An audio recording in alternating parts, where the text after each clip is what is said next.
शामिल करेंगे कुछ दिलचस्प मगर अजीब खबरें। माहिरीन ने असासे कदीमा के सामने ऐसे शवाहिद आए हैं जिनसे मालूम होता है कि चीन में हजारों बरस कबल मर्द और खवातीन को मुख्तलिफ मकासद की वजह से कुर्बान किया जाता था। माहिरीन ने चीन में 3800 से 4300 बरस कबल पत्थर के दौर के एक माशरे में ऐसे शवाहिद मिले हैं जिनके मुताबिक वहाँ मर्दों और औरतों को मुख्तलिफ मकासद के लिए कुर्बान किया जाता था। चाइनीज एकेडमी ऑफ साइंसेज के मुहक्किकीन को एक तहकीक में मालूम हुआ कि शुमाल मगरबी चीन में पत्थर के दौर में एक ऐसी बस्ती में अशरफिया की कब्रों में खवातीन की लाशें पाई गई हैं जिनको हजारों बरस कबल रस्मन कुर्बान किया गया था।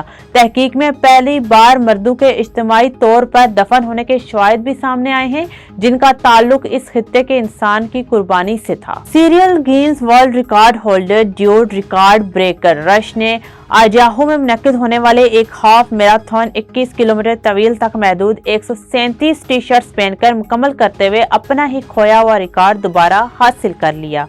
आजाहू से ताल्लुक रखने वाली ड्यूड रश ने यह रिकॉर्ड पहली बार 2019 में 111 टी शर्ट्स पहनकर कायम किया था, लेकिन कुछ साल बाद एक और रनर ने 127 टी शर्ट पहनकर इन्हें पीछे छोड़ दिया। इस रिकॉर्ड को दोबारा हासिल करने के लिए ड्यूड रश ने सख्त ट्रेनिंग की और भारी कपड़ों में दौड़ें लगाई और वजन भरे बैग पहनकर मशक की।